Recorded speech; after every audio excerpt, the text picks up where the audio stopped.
आपके साथ अंकिता पाल बुलेटिन की शुरुआत करते हैं। राजस्थान के मुख्यमंत्री भजनलाल शर्मा ने निवास पर नियमित जनसुनवाई की है और इस दौरान उन्होंने आमजन से बातचीत करते हुए उनकी सभी समस्याओं को गंभीरता पूर्वक सुना है और साथ ही अधिकारियों को उनके जल्द समाधान के निर्देश दिए हैं। मुख्यमंत्री ने कहा कि राज्य सरकार का उद्देश्य न केवल समस्याओं का समाधान करना है बल्कि प्रशासनिक प्रक्रियाओं में पारदर्शिता, जवाबदेही सुनिश्चित भी करना है, जिससे गुड गवर्नेंस का बेहतरीन मॉडल स्थापित किया जा सके। शर्मा ने सामाजिक न्याय एवं अधिकारिता, ग्रामीण विकास और पंचायती राज, कृषि गृह और राजस्व, सिंचाई सहित कई विभागों से संबंधित परिवेदनाओं को सुना, उनका मौके पर ही निस्तारण किया है। इस अवसर पर आमजन और जनप्रतिनिधि भी उपस्थित रहे हैं।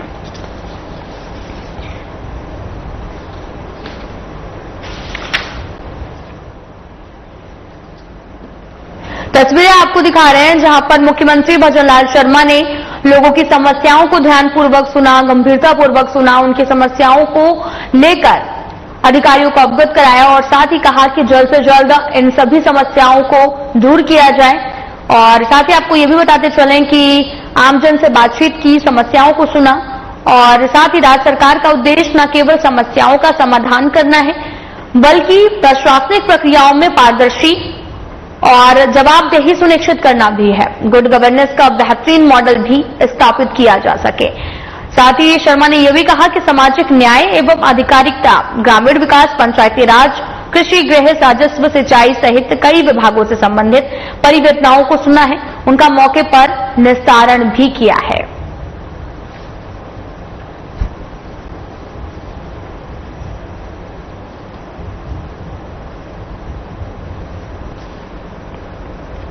तो वहीं राज्यपाल हरिभाऊ बागड़े ने सोमवार को फागी में आयोजित मीणा समाज के सामूहिक विवाह समारोह में शामिल हुए और नव विवाहित जोड़ों को आशीर्वाद दिया है।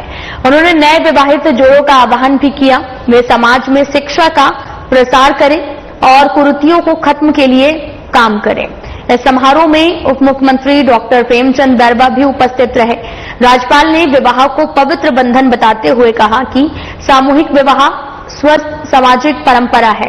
उन्होंने कहा कि समाज में समानता, एकता और सहयोग की भावना को बल देने वाले सामूहिक विवाह, दहेज प्रथा, फिजूल के खर्चे और सामाजिक असमानता जैसी कुरीतियों को भी दूर करने में महत्वपूर्ण भूमिका निभाने वाले हैं।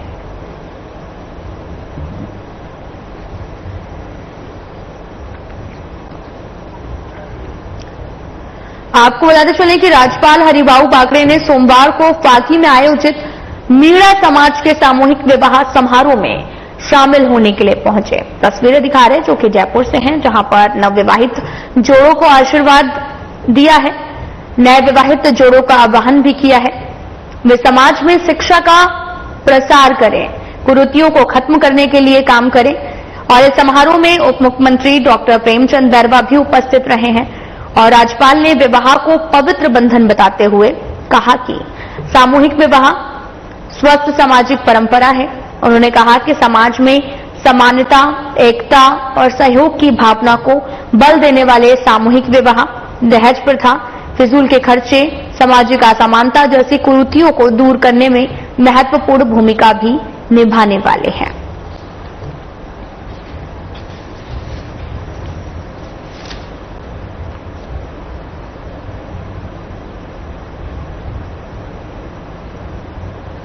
ऑपरेशन सिंदूर के तहत उधमपुर में वीरगति को प्राप्त हुए साजिद सुरेंद्र कुमार का रविवार को झुंझुनू के उनके गांव मेहरादासी में पूर्ण राजकीय सम्मान से अंतिम संस्कार किया गया है। जिले के प्रभारी मंत्री अविनाश गहलोत ने भी प्रदेश के मुख्यमंत्री भजनलाल शर्मा की तरफ से शहीद के परिजनों को ढांढस बंधाया गया। पुष्प चक्र अर्पित करते हुए संवेदना व्यक्त की गई। शहीद सुरेंद्र कुमार को उप मुख्यमंत्री डॉक्टर प्रेमचंद बरवा, सैनिक कल्याण मंत्री कर्नल राज्यवर्धन सिंह राठौर समेत पूर्व सैनिक गणों, जनप्रतिनिधियों, गणमान्य जनों ने पुष्प चक्र अर्पित किए हैं। और वायुसेना के ग्रुप कैप्टन विनय भारद्वाज के नेतृत्व में वायुसेना पुलिस की टुकड़ियों ने गार्ड ऑफ ऑनर प्रदान किया है। शहीद के बेटे दक्ष ने मुख्य अग्नि भी दी है और अंत्येष्टि के बाद में जिले के प्रभारी मंत्री अविनाश गहलोत ने वीरांगना सीमा को राज्य सरकार की तरफ से 5 लाख रुपए की सहायता राशि का चेक तत्काल सौंपते हुए ढांढस बंधाया है और राज्य सरकार की तरफ से हर संभव सहायता की बात भी कही है।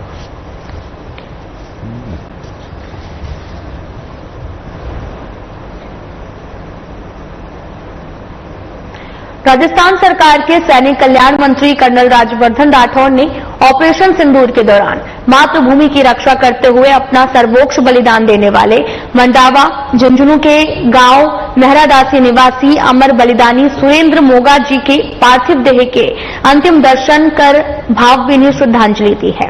कर्नल राज्यवर्धन राठौड़ ने सुरेंद्र जी के शोक संतप्त परिवारजनों से मिलकर संवेदनाएं व्यक्त की, उन्हें ढांढस बंधाया। कर्नल राज्यवर्धन राठौड़ ने कहा कि सुरेंद्र जी की वीरता, निष्ठा और मातृभूमि के प्रति समर्पण को कोटिस नमन।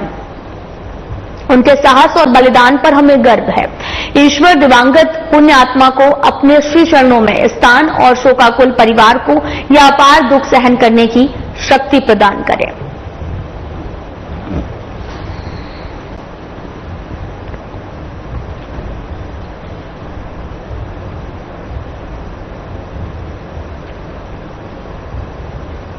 पाकिस्तानी हमले में वीरगति को प्राप्त हुए गांव मेहरादासी पंचायत समिति मंडावा जिला झुंझुनू के वीर सपूत एयरफोर्स के assistant medical surgeon Surendra Kumar के पार्थिव शरीर पर पुष्प अर्पित कर बीजेपी प्रदेश अध्यक्ष मदन राठौड़ ने श्रद्धांजलि दी है।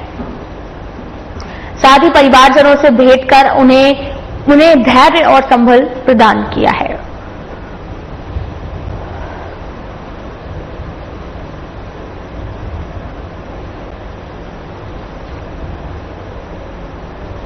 तो वहीं झुंझुनू के मेहरादासी में शहीद सुरेंद्र कुमार की पार्थिव देह पर नेता प्रतिपक्ष टीकाराम जूली ने पुष्प चक्र अर्पित कर श्रद्धांजलि दी है।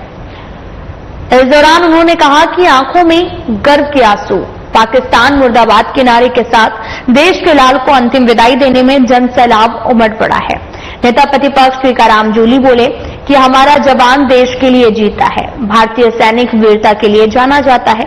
हमारे जवानों का अदम्य साहस, राजस्थान की वीरता का इतिहास शौर्य से परिपूर्ण रहा है। उन्होंने कहा कि मिशन सिंदूर के तहत पाकिस्तान की कायराना हरकत का जवाब देते हुए झुंझुनू के मेहरादासी के लाल भारतीय सेना के वीर सपूत शहीद सुरेंद्र कुमार मोगा ने देश के लिए अपने प्राण न्यौछावर कर दिए हैं। उन्होंने कहा कि हमारे जाबाज जवानों ने हर बार की तरह इस बार भी मिशन सिंदूर के माध्यम से शौर्य और पराक्रम दिखाया है। दुश्मनों के नापाक इरादों को निशानबूद कर दिया है। राष्ट्र सुरक्षा का कर्तव्य निर्वहन करते हुए उधमपुर एयरबेस पर वीरगति को प्राप्त राजस्थान के वीर सपूत भारतीय सेना के जवान सुरेंद्र सिंह मोगा की शहादत को हमेशा याद किया जाएगा। जूली ने यह भी बताया कि पूरे सैन्य सम्मान के साथ में शहीद सिंह का अंतिम संस्कार किया गया है।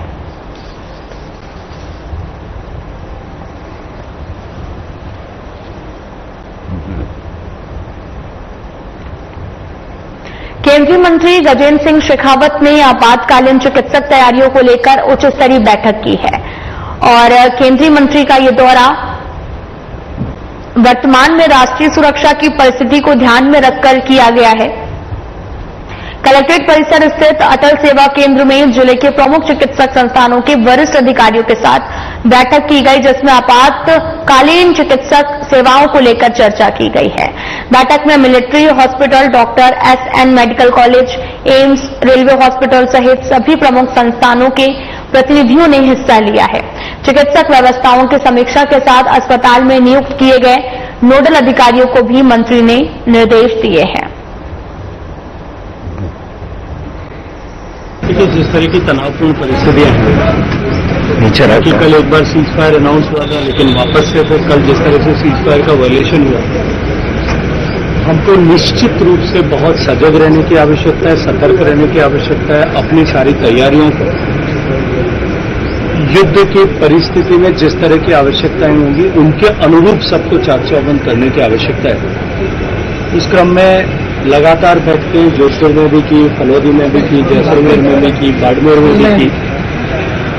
डिस्ट्रिक्ट एडमिनिस्ट्रेशन के साथ बैठक करने के साथ साथ में अन्य संस्थाओं के साथ में बातचीत की, जो हमारे सीमा जन कल्याण समिति के स्वयंसेवकों के साथ में भी इन सभी स्थानों पर बात की है। कल जिला प्रशासन जोधपुर और जिला कलेक्टर साहब से चर्चा के समय में इस तरह का विषय संज्ञान में आया था कि हमारे पास जो डिफरेंट हॉस्पिटल्स हैं, हमारे पास में राजस्थान सरकार का एसएन मेडिकल कॉलेज है जो सबसे बड़ी कैपेसिटी का हॉस्पिटल है। हमारे पास में हमारा एम्स का इंस्टीट्यूट है जो वेल इक्विप्ड जो है टर्सरी लेवल ट्रीटमेंट का हॉस्पिटल है। हमारे पास में रेलवे का डेडिकेटेड हॉस्पिटल है, मिलिट्री का हॉस्पिटल है।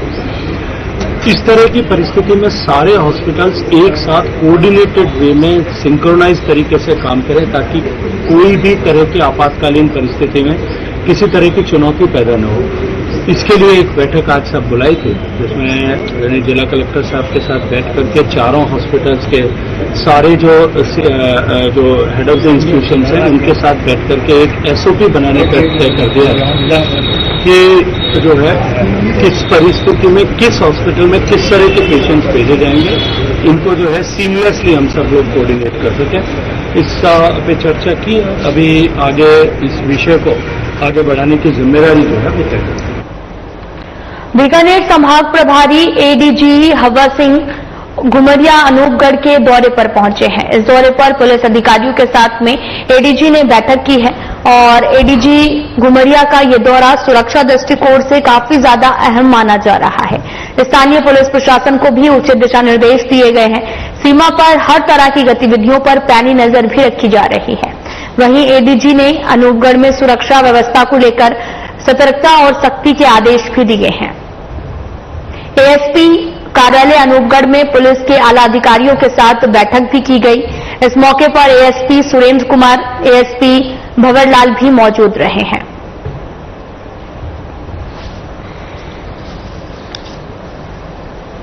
ये रूटीन दौरा है। बीकानेर रेंज का मैं प्रभारी हूँ, तो बस यहाँ के अफसर से मिलने के लिए आ गए, राउंड लगाने के लिए। सर, क्या सीमावर्ती क्षेत्र में दौरा रहेगा? सीमावर्ती क्षेत्र ये सीमावर्ती तो है, और कौन सीमा की बात? नहीं, वो नहीं, यहाँ के जवानों के पास मिलने का कुछ ऐसा नहीं। हमारा पुलिस का जो काम है उसके बारे में मेरे जो अफसर से इनके साथ में बातचीत की है हमने। बाकी तो बॉर्डर के ऊपर तो अपने है ना बीएसएफ। रेलवे स्टेशन को उड़ाने की धमकी देने वाले शख्स को पाली से गिरफ्तार कर लिया गया है। शराब के नशे में आरोपी ने कंट्रोल रूम में फोन किया था। फोन करने के बाद में आरोपी जोधपुर से पुणे जा रही ट्रेन में बैठ गया था। आरोपी युवक जोधपुर में शादी में केटरिंग का काम करता था। मजदूरी के पैसे नहीं देने से नाराज था तो शराब के नशे में कंट्रोल रूम पर फोन कर दिया।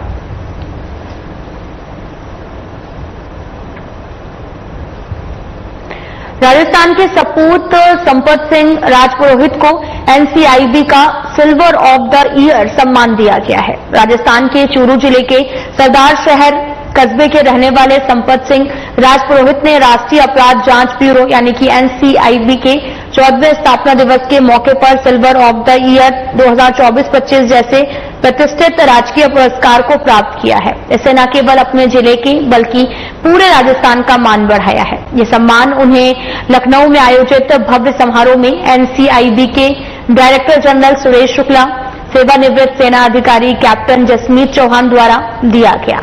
संपत सिंह को इस अवसर पर प्रशस्ति पत्र, लग्जरी घड़ी और राष्ट्रीय गौरव चिन्ह भेंट किया है।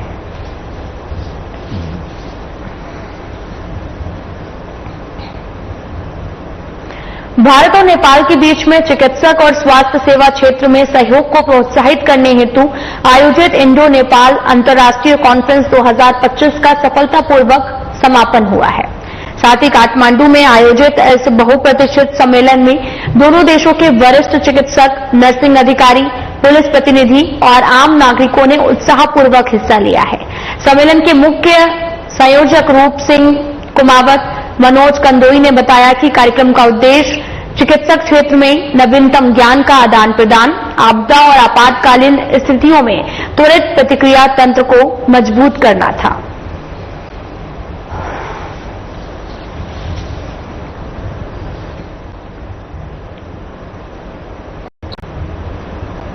जिला कलेक्टर अंकित कुमार सिंह ने पानी वितरण व्यवस्था के सुचारू रूप से चलाने के लिए अधिकारियों को दिए गए निरीक्षण के निर्देशों के पालन को लेकर रिपोर्ट ली गई। जहां पर भी समस्याओं को देखा जा रहा वहां तत्काल समाधान के निर्देश दिए गए हैं। कलेक्टर ने ये निर्देश डीओआईटी सभागार में आयोजित साप्ताहिक समीक्षा बैठक में दिए गए उन्होंने बैठक में PHED विभाग की समीक्षा करते हुए पेयजल वितरण व्यवस्था के सुचारू रूप से चलाने के लिए रिपोर्ट ली है। साथ ही अधिकारियों ने दिए गए क्षेत्र में पेयजल आपूर्ति समय और दाब के साथ आपूर्ति के निरीक्षण की जानकारी दी है।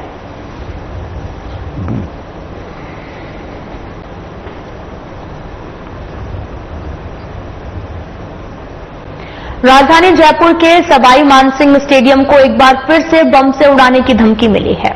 ये धमकी राजस्थान स्पोर्ट काउंसिल को एक ईमेल के जरिए भेजी गई, जिसके बाद प्रशासन में हड़कंप मच गया है। सूचना मिलते ही पुलिस के आला अधिकारी, डॉग स्क्वाड और बम निरोधक दस्ते के साथ मौके पर पहुंचे और पूरे स्टेडियम परिसर में तलाशी अभियान चलाया गया। सुरक्षा कारणों को देखते हुए स्टेडियम के पास आसपास की गतिविधियों पर कड़ी निगरानी भी रखी गई और 5 दिन पहले भी इसी प्रकार का धमकी भरा ईमेल SMS स्टेडियम को लेकर मिला था, जिसमें स्टेडियम को बम से उड़ाने की बात कही गई थी। लगातार मिल रही धमकियों को देखते हुए पुलिस इसे गंभीरता से ले रही है और ईमेल भेजने वाले की पहचान करने के लिए साइबर टीम को सक्रिय कर दिया गया है।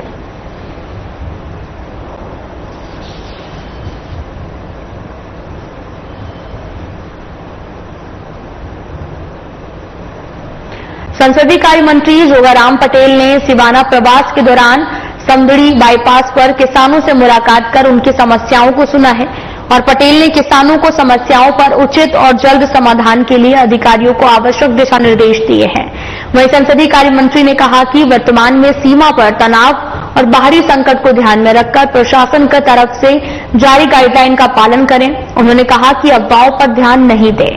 देश की सेना सरकार के साथ कंधे से कंधा मिलाकर राष्ट्र हित में अपने दायित्वों का पालन करे। संसदीय कार्य मंत्री ने कहा कि मुख्यमंत्री भजनलाल शर्मा के कुशल नेतृत्व में प्रदेश सरकार कृषि और किसान कल्याण के लिए काम कर रही है। उन्होंने कहा कि कृषि एवं उद्यानिकी विकास के लिए राजस्थान कृषि विकास योजना के अंतर्गत इस साल 1350 करोड़ रुपए के कार्य भी कराए जाएंगे।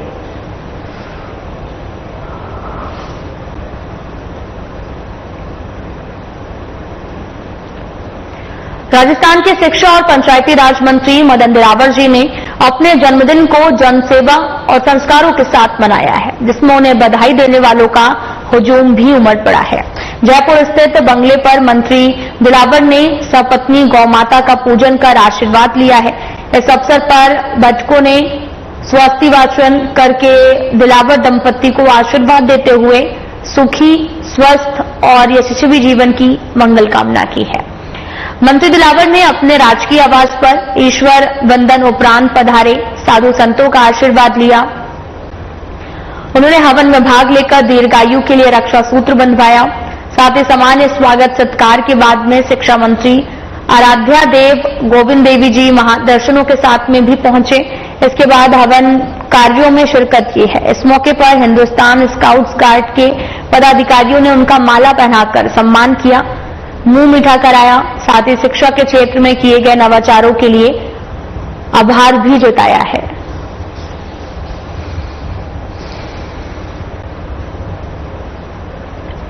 चिकित्सक और स्वास्थ्य मंत्री गजेंद्र सिंह खिवसर ने बीकानेर का दौरा किया है। बीजेपी कार्यकर्ताओं ने चिकित्सक मंत्री का भव्य स्वागत किया। इस मौके पर मंत्री गजेंद्र सिंह ने कहा कि अभी इमरजेंसी मोड पर चिकित्सक व्यवस्था और मेडिकल की सुविधाओं के संबंध में जानकारी लेने के लिए जिला कलेक्ट्रेट पर अधिकारियों के साथ मीटिंग करेंगे। उसके बाद मेडिकल कॉलेज में मीटिंग लेकर जानकारी लेंगे। मंत्री ने बताया कि बॉर्डर एरिया में 400 डॉक्टरों की टीम भेजी गई थी, उनकी बहाली हुई या फिर नहीं।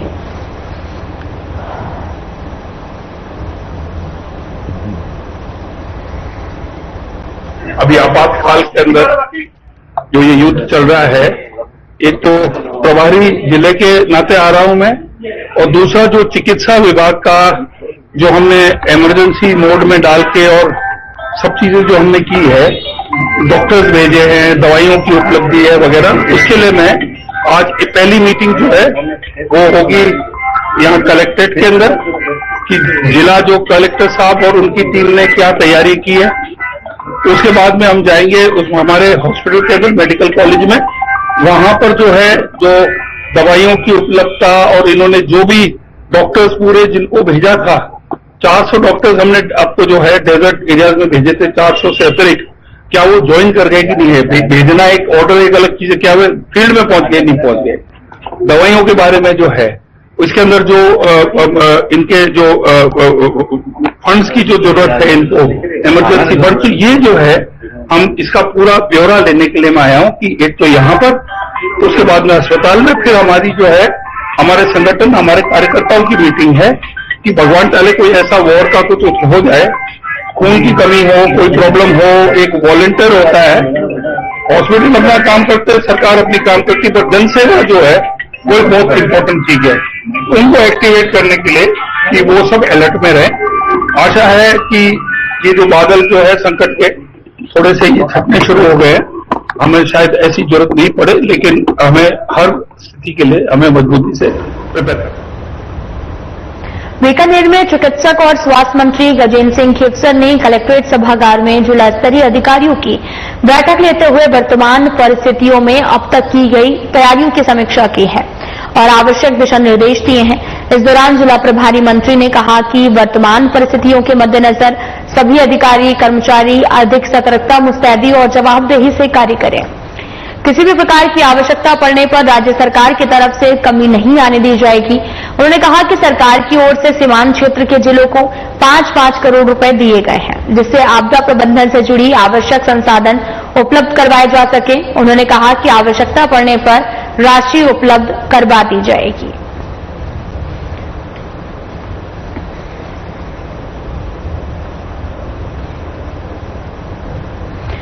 में इतना ही। नमस्कार।